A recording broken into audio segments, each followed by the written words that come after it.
Forgive me, I have to read my statement in English for the international community.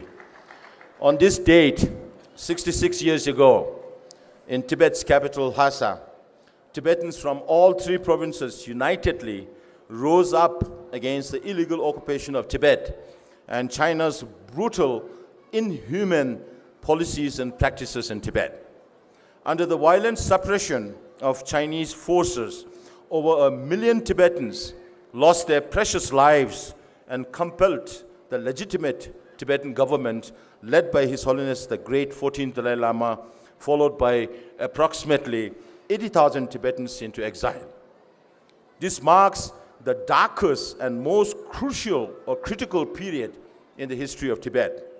As we commemorate the Tibetan National Uprising Day, we honor our brave martyrs and express solidarity with our brothers and sisters inside Tibet who continue to languish under the oppressive Chinese government. In these past 65 years and more so today, under the current Chinese leadership, a deliberate and dangerous strategy to eliminate the very identity of the Tibetan people as a unique human race is clearly evident. Under the pretext of strengthening the consciousness of Chinese national unity, and the Chinese government is implementing extensive sinicization policies that is resulting in the gradual annihilation of Tibetans' identity and deprivation of the fundamental human rights of the Tibetan people. Furthermore, under its sinicization campaign, large-scale restrictions are imposed in the monasteries with complete denial of freedom of religion, and over 1 million young Tibetan children have been forcibly enrolled in colonial-style boarding schools across Tibet. Under the guise of promoting the national common language, the use and teaching of Tibetan language is severely restricted. The Chinese government's unchecked mining and construction projects have irrevocably caused extensive damage to Tibet's natural environment with severe implications far beyond its borders. All these acts and practices of China defies not only international and domestic laws, but even the basic human values. Tibetans, nurtured by the far-sighted vision and unwavering compassion of His Holiness the Dalai Lama, have not harbored hatred or animosity towards the Chinese Communist government that has occupied our homeland and caused the untimely death of more than 1.2 million Tibetans and destruction of over 6,000 monasteries. As envisioned by His Holiness, Tibetan people remain committed to the path of nonviolence and dialogue in finding a lasting and mutually beneficial solution to resolve the Sino-Tibet conflict through the middle way approach.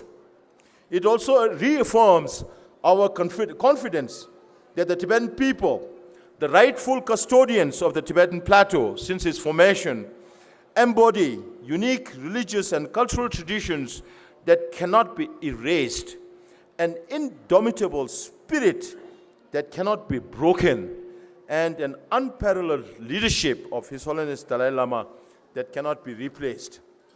The Kashak's official statements last year on His Holiness' birthday, Tibetan Democracy Day, and the conferment day of Nobel Peace Prize to His Holiness the Dalai Lama briefly highlighted the 3 out of 4 principal commitments. On this occasion, the Kasha would like to highlight on His Holiness' 4th commitment, which is to revive the ancient Indian wisdom.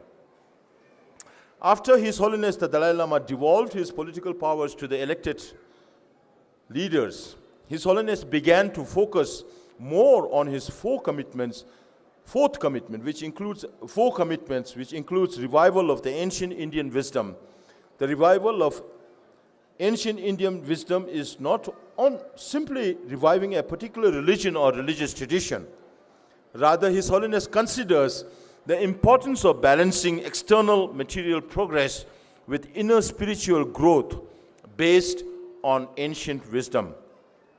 His Holiness believes that Tibetans who have safeguarded and practiced this knowledge for generations can contribute to this revival as an act of gratitude towards India.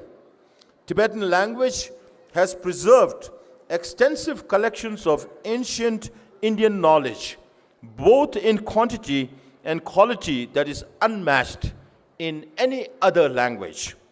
Approximately 5,000 Indian classical texts have been translated into Tibetan, the result of dedicated efforts by Indian and Tibetan scholars and translators over many centuries. These include the five major sciences: grammar, Tibetan medicine, arts, Buddhist logic, and Buddhist philosophy, which are the five major sciences, and as well as five minor sciences: poetry, performing arts, lexicography, composition, mathematics, and astrology, comprising 10 fields of knowledge. There are not only a large number of translated texts, but Tibetan scholars have also written extensive commentaries on these works. It is well known that His Holiness the Dalai Lama does not seek to propagate Buddhism. The essence of Buddhism is studied in three categories: Buddhist religion, Buddhist philosophy, and Buddhist science. Since the 1980s, His Holiness has initiated 38 dialogues with modern scientists on the later two categories. This has significantly influenced scientific discussions on psychology, human values, neuroscience, and other fields. These dialogues have greatly influenced scientific discussions around the world and enhanced the revival of the ancient Indian wisdom. His Holiness the Dalai Lama's efforts towards the revival of ancient wisdom has impacted, including analytical thinking based on logic, and introduced C-learning, social, emotional, and ethical learning were introduced and implemented in more than 170 countries, including in 100,000 schools across India. The Central Institute of Higher Tibetan Studies, Varanasi, has published about 355 books, including 80 works restored from Tibetan to Sanskrit, a 16-volume Tibetan Sanskrit dictionary, a 4-volume medical dictionary, and has trained over 1,000 students from the Himalayan region. The Dalai Lama Institute for Higher Education in Bangalore provides education in Tibetan students and various modern subjects, primarily in Tibetan and Himalayan students. Sara College for Higher Tibetan Studies provides one-year courses in Buddhist logic, secular ethics, Buddhist science and philosophy to not only Tibetan and Indian students, but also to foreign students. The Library of Tibetan Works and Archives in Dharamsala conducts Tibetan language classes and 6-year Buddhist studies programs and science workshops. Similarly, the International Nalanda University program at Tibet House, Delhi, has been attended by over 6,000 students from 91 countries through its degree programs and short-term training courses. There are a number of Tibetan Buddhist centers around the world serving Buddha Dharma, and the offices of Tibet under the Central Tibetan Administration coordinates and works closely towards fulfillment of the commitments of His Holiness the Dalai Lama. Since the 1980s, His Holiness the Dalai Lama has repeatedly advised the Tibetan monastic institution in exile to study modern science and instructed Tibetan schools to incorporate logical reasoning in their curriculum. The Department of Religion and Culture and the Library of Tibetan Works and Archives continue to organize training programs for science teachers in monasteries. Various collaborative projects have been initiated between monasteries and Indian universities. Tibetan schools maintain a policy of providing education in both traditional and modern subjects through the Tibetan language.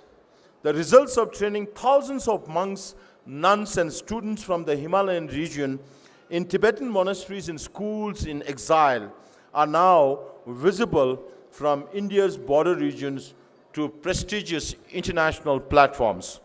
His Holiness the Dalai Lama assigned special responsibilities to his close associates and monastic scholars, resulting in the successful compilation and publication of the 12-part compilation of Buddhist science and the 9-part compilation of Buddhist philosophy. These works are being translated into English and other languages.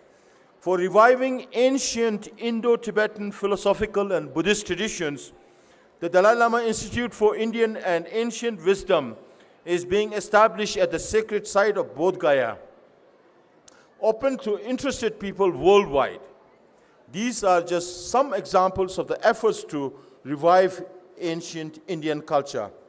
His Holiness the Dalai Lama's mission of promoting human values, global religious harmony, preservation of the Tibetan religion and culture, and revival of ancient Indian wisdom are interconnected at its core.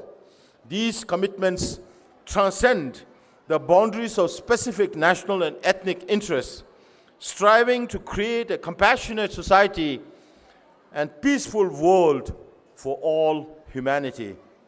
Karl Marx maintained that oppressed nationalities have the right to self-determination, and he opposed national oppression, national exploitation, while criticizing nationalism. However, the Chinese Communist Party has turned its back on its founders' ideology and forcibly imposed a fabricated concept of Chinese nationhood on all ethnic groups, including the Tibetan people.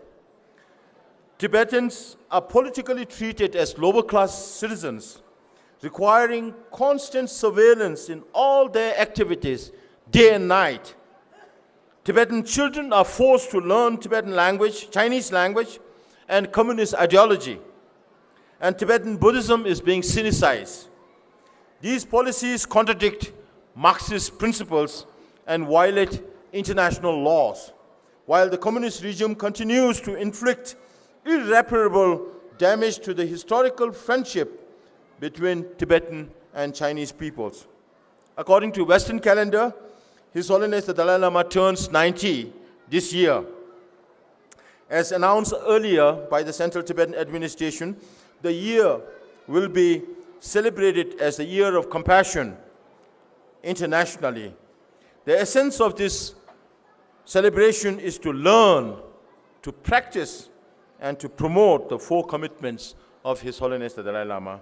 The best way to address Tibet's immediate and long-term challenges for us Tibetans is to understand and follow the path shown by His Holiness the Dalai Lama. The indomitable spirit of Tibetans inside Tibet is the foundation of Tibetan people's aspiration, which inspires and strengthens their determination and commitment of the Tibetans in exile. We must face all the challenges confronting us with courage and in unity under the benevolent leadership of His Holiness the Dalai Lama. The Kashak would like to take this opportunity to express our heartfelt gratitude to governments, including the Government of India, organizations and individuals who have supported the Tibetan cause and welfare of the Tibetan community. In conclusion, we earnestly pray for the long life of His Holiness the Dalai Lama. May the truth of Tibet prevail. Touché, non, consigliamo